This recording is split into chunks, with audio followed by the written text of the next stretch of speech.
Assalamualaikum warahmatullahi wabarakatuh. Perkenalkan, nama saya Muhammad Hafid Rizal dengan NIM 230601919004 dari kelas 4D Tadris IPA. Di sini kita akan belajar tentang konsep belajar dan pembelajaran. Yang pertama, definisi belajar.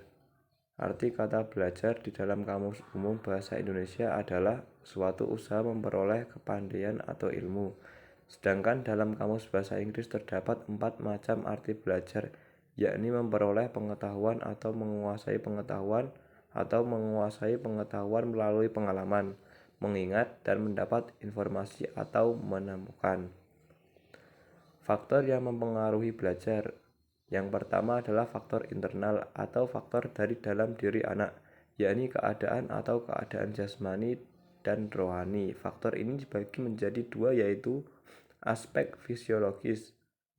Aspek fisiologis meliputi hal-hal yang bersifat jasmaniah. Kondisi jasmani yang menandai tingkat kebugaran organ-organ tubuh dan sendi-sendinya dapat mempengaruhi semangat dan intensitas anak.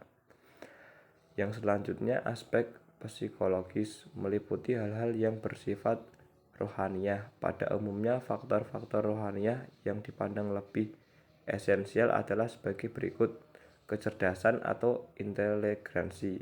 Inteligensi pada umumnya diartikan sebagai kemampuan psiko untuk mereaksi rangsangan atau untuk menyesuaikan diri dengan lingkungannya dengan cara yang tepat dan benar. Faktor eksternal, faktor dari luar diri anak. Faktor eksternal terdiri atas dua macam, yakni faktor lingkungan sosial yang meliputi lingkungan keluarga, lingkungan sekolah, dan lingkungan masyarakat. Yang kedua, faktor lingkungan non-sosial meliputi lingkungan alamiah, faktor instrumental, dan faktor materi pelajaran. Slide selanjutnya tentang pengertian pembelajaran. Pembelajaran adalah suatu proses di mana lingkungan seseorang secara sengaja dikelola untuk memungkinkan ia turut serta dalam tingkah laku dalam kondisi khusus atau menghasilkan respon. Yang selanjutnya adalah tujuan pembelajaran. Pengertian tujuan pembelajaran dikemukakan oleh Edward L. Desjosnovka dan David E. Kapel yang memandang bahwa tujuan pembelajaran adalah suatu pernyataan yang spesifik yang dinyatakan dalam perilaku atau penampilan yang diwujudkan dalam bentuk tulisna untuk menggambarkan hasil belajar yang diharapkan. Perilaku ini dapat berupa fakta yang samar. Definisi selanjutnya dikemukakan oleh Fred Pearsall dan Henry Ellington, yakni tujuan pembelajaran adalah suatu pernyataan yang jelas dan menunjukkan penampilan atau keterampilan siswa. Hubungan pembelajaran dan belajar.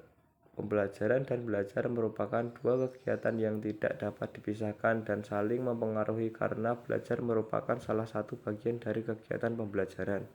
Sedangkan pembelajaran itu sendiri merupakan usaha untuk menciptakan pengalaman belajar pada siswa karena pembelajaran pada hakikatnya adalah proses interaksi antara siswa dengan lingkungan sehingga terjadi perubahan perilaku ke arah yang lebih baik, dan tugas guru adalah mengordinasikan lingkungan agar menunjang terjadinya perubahan perilaku pada siswa dan menciptakan situasi yang mendukung peningkatan kemampuan belajar siswa.